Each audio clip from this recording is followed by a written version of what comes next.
Merci à toutes et à tous pour votre fidélité à Star 21 TV, la télévision du 21e siècle. Bienvenue dans votre émission Starcom, l'émission qui s'occupe de l'actualité sociopolitique. Aujourd'hui, on s'intéresse au manque d'électricité dans la ville de Cancan. En début de semaine, les affrontements ont opposé forces de l'ordre et citoyens. Ces affrontements, bien sûr, ont causé dans cette ville lors de ces manifestations. Plusieurs personnes ont été interpellées et d'importants dégâts matériels enregistrés, notamment le siège du RPG Arc-en-Ciel.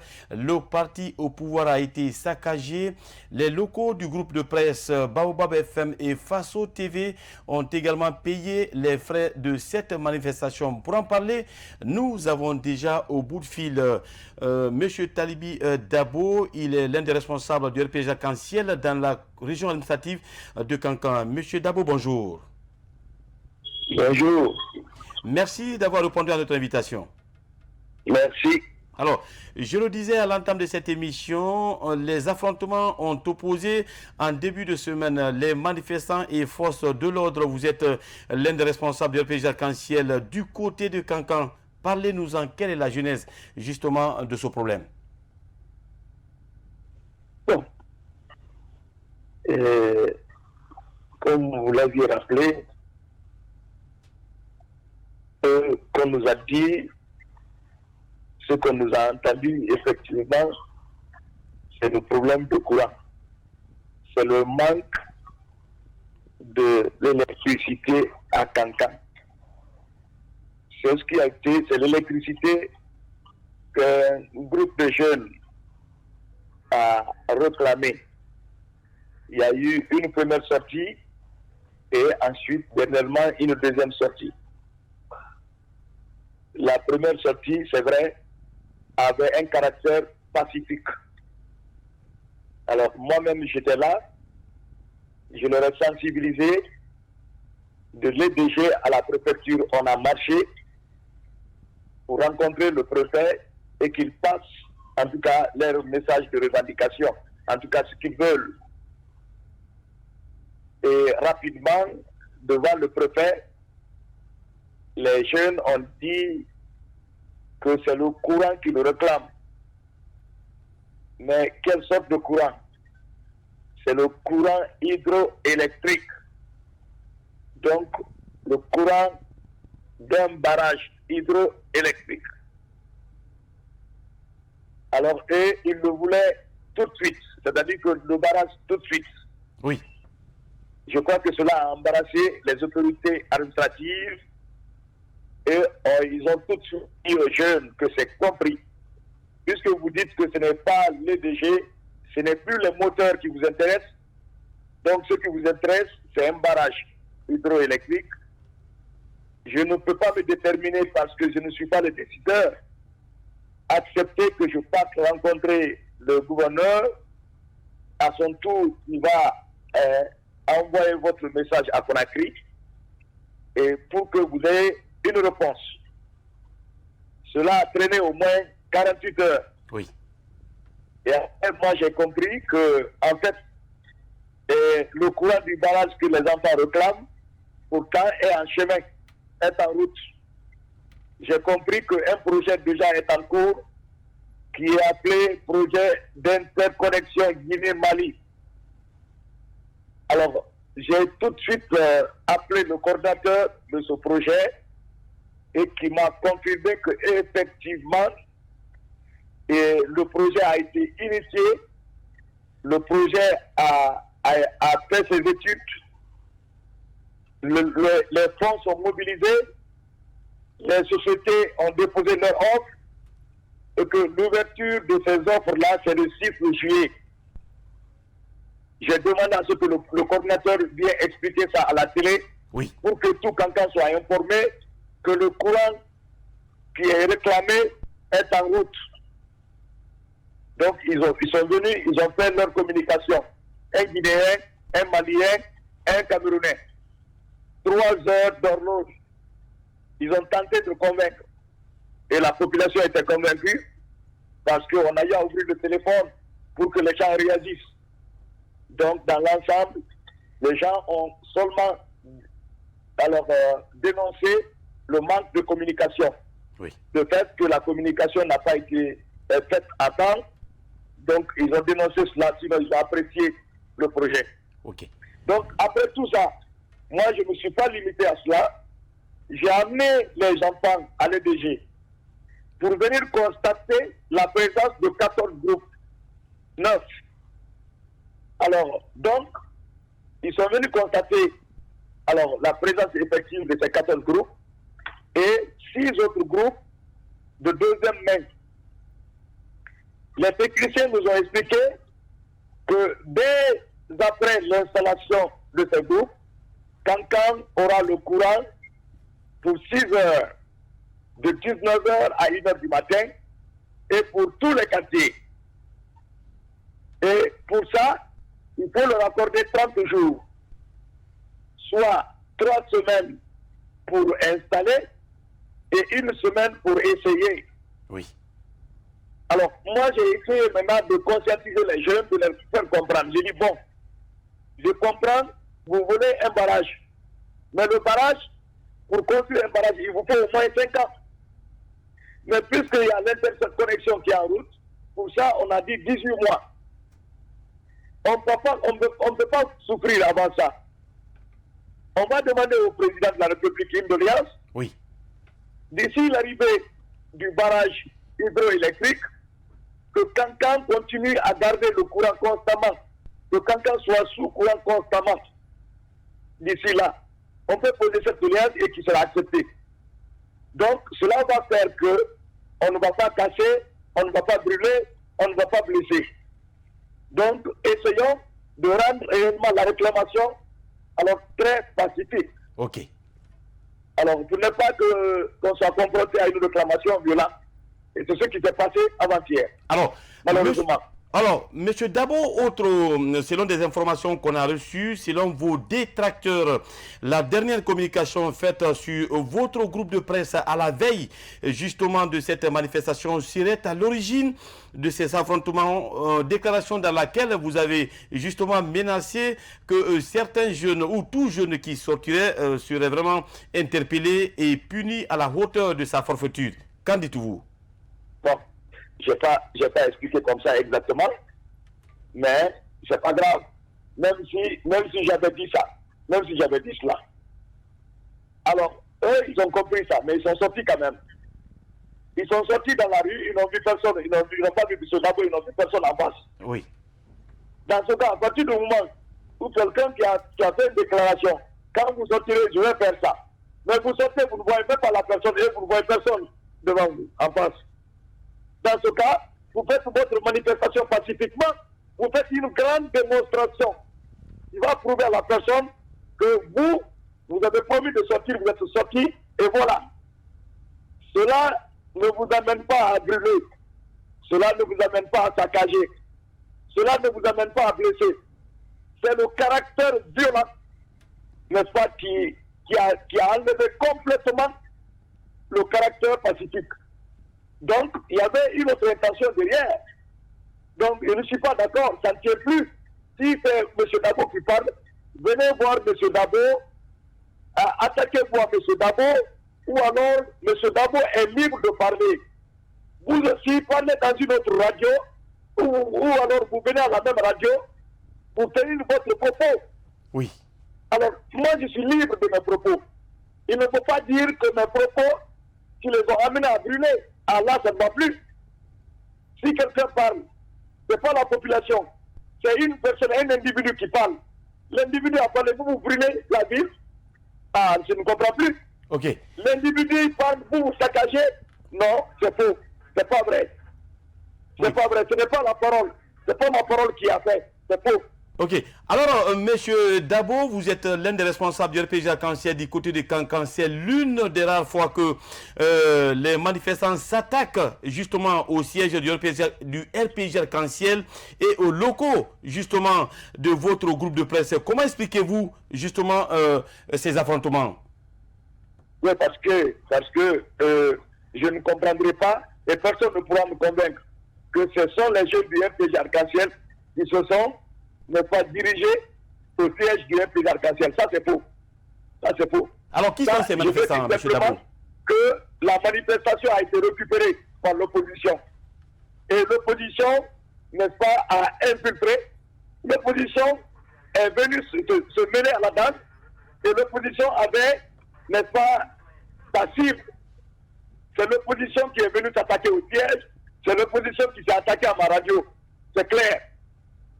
Oui, alors nous venons justement d'avoir l'un des responsables de la société civile du côté de Kankan qui nous a dit que la manifestation était purement sociale et non politique. Mais si c'est social, ce n'est pas, si c'est social, d'accord, mais il faut d'abord dire autre chose. Est-ce que c'était pacifique? Est-ce que c'était pacifique? Oui, alors... Est-ce que vous avez demandé si la manifestation a été pacifique? Ok. La la manifestation, d'accord. Une marche pacifique. On est d'accord. Faites le tour de tout Kankan. Personne ne va vous provoquer. On est d'accord. Mais lorsque vous barricadez, lorsque vous brûlez, lorsque vous vous blessez, lorsque vous saccagez, hein, ce n'est plus un caractère pacifique. Ce n'est plus une marche pacifique. C'est pourquoi on ne peut pas comprendre. On ne peut pas comprendre que c'était eux. Ce n'était plus ces jeunes-là qui ont demandé pour la première fois. C'était plus eux. Ils s'étaient débordés. Il y avait maintenant d'autres détracteurs, d'autres l'opposition dans la rue. L'opposition qui a largement profité pour ternir l'image de Kankan, pour ternir l'image du parti et pour ternir l'image du président. C'est ça la réalité. Rapidement, M. Talibi Dabo, disons, je le disais à l'entame de cette émission, c'est l'une des rares fois que ces jeunes soient en colère de la sorte. Alors, le plus souvent, quand le président de la République, Alpha Condé, a annoncé du côté de Kankan, la fourniture de l'électricité est de façon régulière, tandis que quand Alpha quitte, le courant se fait rare dans les différents quartiers de Kankan. Qu'en dites-vous? C'est-à-dire tout ça, c'est derrière nous. Actuellement, le courant, c'est vrai, le courant ne vient pas dans tous les quartiers à la fois. C'est pas parce qu'il n'y a pas de courant à Kankan, hein. Il y a bien le courant à Kankan. Oui. Mais le problème, comme ça se faisait avant à Conakry, vous avez un certain nombre de quartiers qui reçoivent aujourd'hui. Demain, c'est d'autres quartiers qui reçoivent. C'est ce qui se passe actuellement. Mais ça, c'est dans un mois. Dans un mois, tout sera fini. Toutes les concessions auront le courant pour 6 heures, de 19 h à 1 h du matin. Ça, c'est clair. Et avec cette fois-ci des groupes et à l'état neuf. Voilà. C'est des groupes, c'est pas des groupes d'occasion. C'est pas des groupes d'occasion cette fois-ci. Oui. Alors, après cette manifestation, quelle a été la réaction des autorités locales? Je vais parler du gouvernorat, de la préfecture et celle, bien sûr, de la commune de Kankan. Bon, je crois qu'ils ont tout de suite essayé, n'est-ce pas, de savoir le mobile de tout ça. Ils ont fait des rencontres. Je crois que les rencontres continuent. Alors, pour savoir exactement ce qui s'est passé, parce que cette violence-là est venue d'où? Bon, moi, je ne maîtrise pas bien ce que les autres font, parce que moi, je suis politique, je ne suis pas administratif. Oui. Donc, je ne m'intéresse pas tellement à tout ce qui est administratif, mais ce que je sais, les techniciens continuent à travailler à l'EDG. Ce que je sais, dans comment on appelle, dans moins d'un mois, Kankan sera électrifié. Kankan sera entièrement électrifié. Par la grâce de Dieu. Inch'Allah.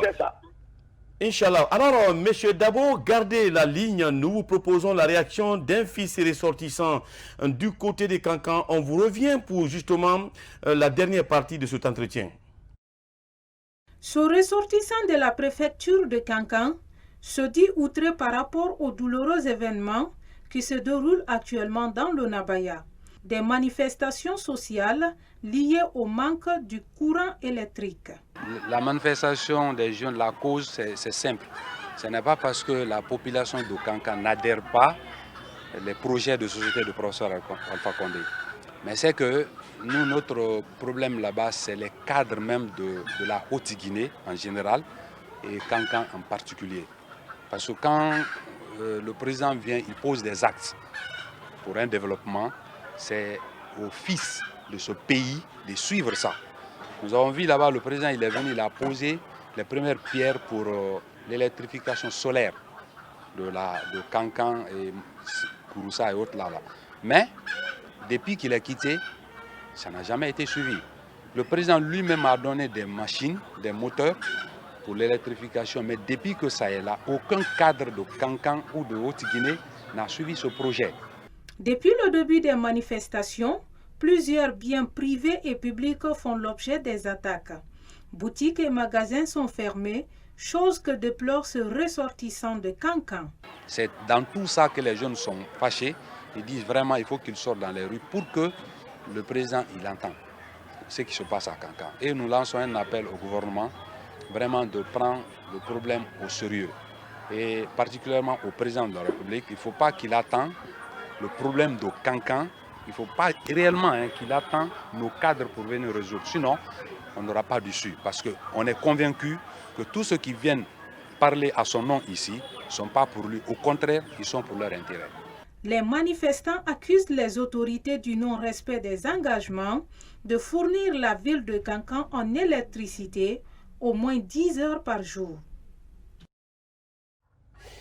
Nous poursuivons cet entretien avec bien sûr notre invité au bout du fil. Il s'agit de M. Talibi Dabo, l'un des responsables régionaux du RPG Arc-en-Ciel du côté de Kankan. M. Dabo, vous êtes là? Je suis là, oui. Alors, vous avez suivi la réaction de ce fils ressortissant du côté de Kankan. Selon lui, les cadres ressortissants de cette région seraient à l'origine de certains, du retard même de cette ville. Qu'en est-il? Qu'en dites-vous en tant que responsable politique du RPG du côté de Kankan? Oui, bon, pas totalement, mais je sais qu'en partie, ils ont raison. Il a raison, celui qui a parlé. C'est vrai, les cadres sont timides. C'est vrai, les cadres ont un peu négligé. Je crois que ça aussi, vraiment, c'est une part de responsabilité. Je ne le donne pas entièrement, mais c'est une part de responsabilité. Parce que le suivi est important. Lorsque vous avez une telle chose, le suivi est important. C'est vrai. Ils auraient pu, je crois, mettre même une commission de suivi. Parce que c'est vrai, l'interconnexion que moi je viens de vous dire, que l'interconnexion est en cours, je ne sais pas si j'ai même expliqué ça, l'interconnexion est en cours, les cadres auraient pu même expliquer ça, pour dire qu'il y a un projet d'interconnexion qui est en cours, ça aurait pu peut-être atténuer certaines positions, oui. Ça aurait pu même sensibiliser, parce qu'il faut communiquer, lorsqu'on ne communique pas, on ne sait pas, lorsqu'on ne sait pas, on peut tout faire, donc je crois que vraiment ce manque de communication a aussi un problème. Mais il fallait effectivement que les cadres s'y intéressent, peut-être qu'ils s'intéressent à ce problème-là, mais lorsqu'on s'intéresse, il faut faire comprendre, il faut faire savoir qu'effectivement, tu as une certaine préoccupation. Mais quand vous venez des démarches, vous n'en parlez pas. Alors, et celui qui doit avoir l'information ne reçoit pas l'information. Comme quoi, vous êtes en train de vous battre pour la ville. Alors, c'est comme ça que ça arrive. C'est le manque de communication. Okay. C'est le problème que nous avons avec, en tout cas, la gouvernance du président. Je crois que les cadres ne se battent pas suffisamment pour que la communication, n'est-ce pas, arrive destinée à ceux qui doivent recevoir. Oui. Alors, M. Dabo, donc, là, je suis d'accord en partie. Oui. Ok. Alors, nous tendons presque vers la fin de cet entretien. On est à la fin de cette émission. Rapidement, quelle piste de solution envisagez-vous et le message que vous avez lancé à l'endroit de la jeunesse de Kankan? Oui, la solution que les jeunes se calment, c'est que le problème, et on a trompé les jeunes. On leur a fait comprendre qu'on pouvait rapidement avoir un barrage micro. Il y a même un politicien qui a dit que dans 6 mois, qu'avec 6 mois, on peut avoir un barrage. C'est faux. Je sais que on leur a trompé. On a fait comprendre aux jeunes que les projets, n'est-ce pas, d'électrification de la Haute-Guinée, en tout cas pour l'hydro-barrage, a été détourné, que ces projets ont été détournés pour d'autres villes, c'est-à-dire pour la Moyenne-Guinée ou pour la Basse-Côte. C'est ce qu'on leur a fait croire. Donc tout ça, c'est des contre-vérités. Moi, je veux simplement leur demander de se calmer et d'attendre dans moins d'un mois quand cela est rectifié. De prendre ça d'abord, de dire seulement au président, on ne veut pas que le courant soit coupé d'ici l'arrivée de courant du barrage. Comme ça, vous allez avoir tout sans casser, vous allez avoir tout sans brûler. Moi, je veux, ce que je leur ai expliqué, mais ils ne m'ont pas compris. Okay. C'était mon propos. Donc, moi, j'ai voulu les conscientiser. moi j'ai voulu simplement qu'il réclame d'abord du courant. Mais dire tout de suite qu'il me faut de barrage. Or, moi je sais, pour finir, pour commencer la construction des barrages, la terminer, il vous faut 5 ans. Mais il se trouve qu'il y a l'interconnexion qui va arriver très bientôt. Ça, au moins en 2 ans, on aura l'interconnexion. Comme ça, vous avez le courant, mais sans crier, sans bruit. Donc, je leur demande de se calmer. Je leur demande, et je demande aussi à l'opposition vraiment de s'occuper du problème de l'opposition, de ne pas faire une récupération, parce que ça a été une récupération, très malheureusement. Monsieur Talibi Dabo, l'un des responsables de l'RPJ Arc-en-Ciel du côté de Kankan, merci d'avoir répondu à notre invitation ce matin. Merci.